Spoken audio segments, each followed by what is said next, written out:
Show me how. All right, folks. I'm going to try to show you how to change out a door. This is a mobile home that was built in '73.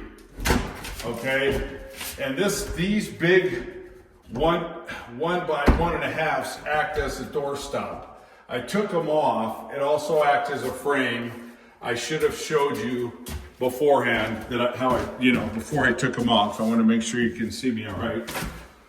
So what you do is I pop these off, okay? I haven't popped that one off. The width is close. This is a 1973-74 mobile home before the manufacturer started with the vaulted roofs, like mid-80s.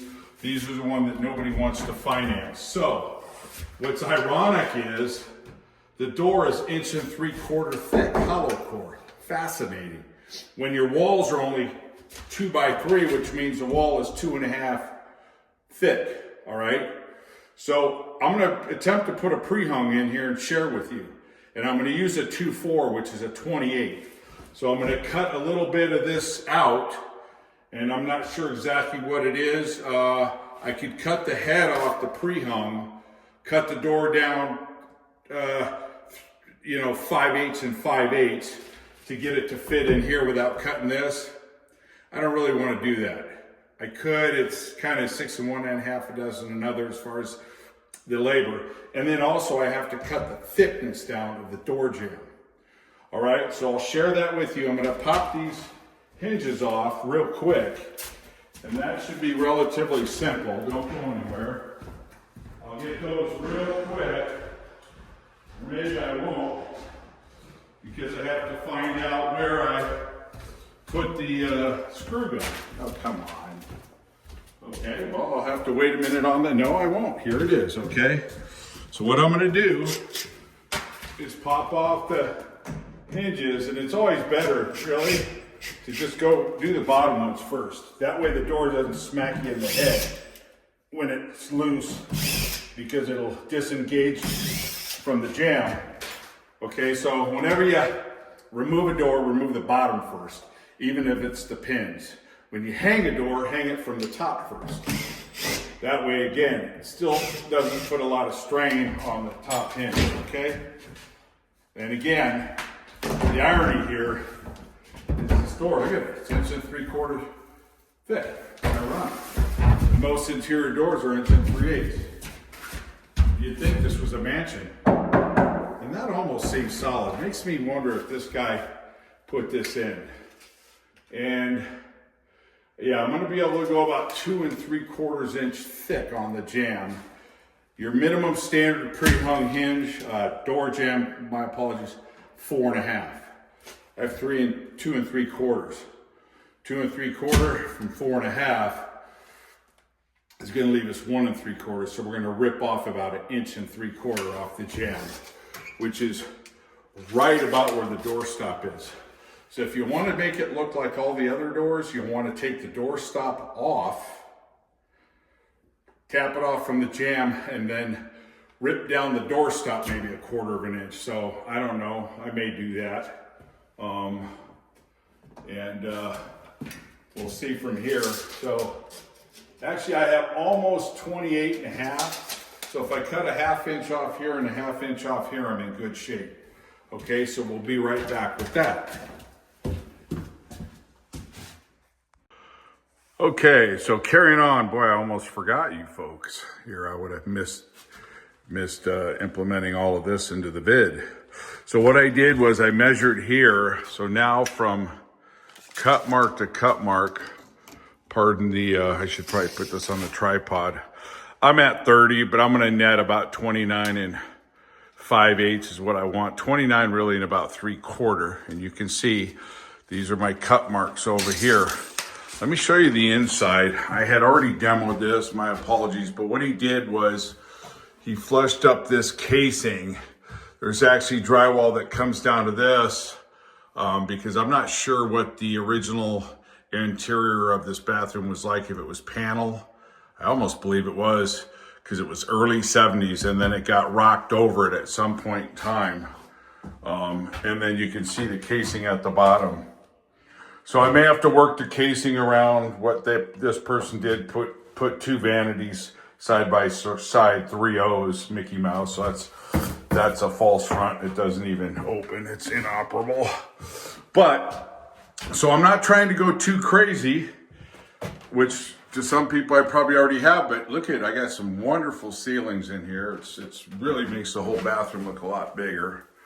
The fitment is not great. That'll be cleaned up, that edge, and there's a little bowage, but it sure beats what it was like before, and I highly recommend you go back and look at my other videos. Now remember, this is only doable if you have an existing rafter set up over it, which a lot of people do. I find out in these neighborhoods in Arizona, they'll rafter over their motorhome and then continue the rafters, you know, onto like say a carport or something, or a garage. So I just figured, you know what, I'm going to go for it. It's a rental. It's going to be a great rental. So I will continue to cut out this opening. And when you cut it out, I have a longer blade on my jig. You can see that's a relatively long blade. And then the skill, what I did was, when you ever skill something, even with tile, hardy back, or anything like that, if it's you think it might wobble on you because this is pretty thick, my blade won't even go all the way through. Score it first. Run your blade through it at, say, 1 inch, and it'll be super easy to make that cut versus putting all that resistance on your blade at maximum depth, such as that, okay? And then I may use a Sawzall. So I'll probably use a Sawzall, but I may use the jig. All things Makita, don't forget. Although I gotta admit, I'm starting to get a little bit disappointed in them. May have to switch over to Milwaukee. Okay, so let's continue this on. Okay, so let me show you this. Don't worry about the hand. Okay, so I started cutting both sides, and I know this isn't a double pack like 1.5 inches, not on a mobile home and not on one back in the early 70s. So this is what I've come up with before I've completely started cutting this out. So I think what I'll do is I'll nail this back and then just work with this side, because check it out, it's hollow. I've already gone past what looks to be almost like a 1x2. And yes, they did that back then, so let's check it out. Well, it's actually a true 1 by a not so true 2. All right, which is 1.5. So like a 2x4, which true 2x4 is 1.5 by 3.5. You can see that's 1.5 by 1. But look at the meat I have inside. So what I'll do is I'll take a 2x4. I'll rip it down to a net 3 or a net 2 7/8, and I'll drive that in and come back from this backside and put a couple of spikes in it, and it'll be solid. And I have enough room on the inside for casing, barely, but I will. And I could always rip it down, and that way I won't disturb this side and also have a problem getting casing on that. Okay, so that's what I'm gonna do, and it's gonna work out lovely, folks. So I'll keep it going. I'll show you what it looks like when it's all demoed. All right, folks, so I got the width, okay? And I could drive it in on the height, but I'm not gonna. What I'll do is I'll cut off these legs right there, okay, right there. Take about a 1/2 inch off. I'll still have door clearance, and if I gotta shave the door for the tile on the inside, I will. So remember, that's only about 3/4 of the deal of the process. But at least this was the only door that wasn't gonna match throughout the house, because this is another one. This is part of the original mobile home, got that in. Remember what I told you, the doors are a joke. You know, the height, the reveals in here, you're just never gonna get them exact. As much time as you'd spend doing that, then you'd be better off just hanging your own door. So, and again, you can see from that corner to that corner is with the original mobile home that goes all the way down and then fastens into the rest of the house, which is really, you know, got a pretty decent layout. You know, you got one bedroom here, wide hallway, huge, big room. Fantastic views. 70 degrees in the winter, Dewey Humboldt, Arizona. And then this is the master. So you got to walk in over here, and then you got a he closet and a she closet. So it's really coming out wonderful. This is a soffit that we closed in the ductwork, and it's really coming out good, folks. So let's get back to the door. So when my helper comes, I'll rip down the jamb, which is what I explained to you earlier, that you could take this door stop off, rip it down, narrow it a little bit, maybe a 1/4 inch. Then if your jamb comes to here or flush with this stop, then you'll have a little bit of a relief. Okay, and so I'm not sure which way I'm gonna go yet. Actually, it's gonna be determined of how easy these stops get off, are removed. If these stops are removed simply, I'll take them out. But if it's gonna get mangled, scrub it. All right, stay with me. Okay, so I milled down a 2x4 to stuff into this wall. I will fasten it here with a couple of screws real quick. And you can use any kind of screws.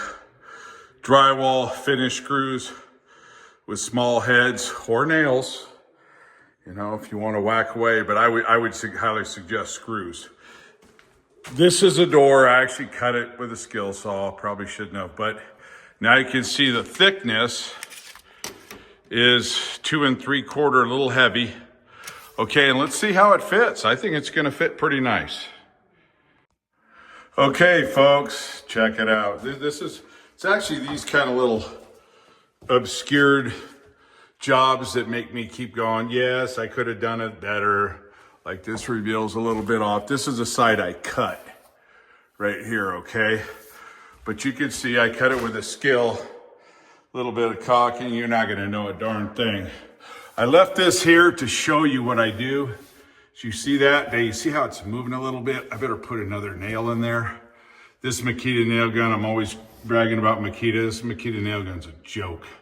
Anyway, so I pinned that one. And this side's been pinned. Okay, and that's what it looks like. Let's see it close. Boy, it closes like a champ. Check that out. Look at the door stop. Look at that door stop all the way down. Pretty even. And see, it stays closed. It doesn't open. I didn't even check all the doors. That's the way a door is supposed to work though. Stay open, stay closed on command. What's the command when you actually do it? Again, reveals. You could diddle around, but remember, I cut this door to fit in a 3-inch, 2 3/4 inch jamb, okay? So again, I wanted to leave this here to have a little bit of a bump on that stop so it looked more original, and I was able to. Got squirrely here, but that's okay. You know, it's not the end of the world. I'm real happy with it. All right, so show me how, just showed you how to put in a pre-hung door on a mobile home. And this is an earlier one, which is a lot harder. The newer ones have the thicker walls, the standard walls like a house.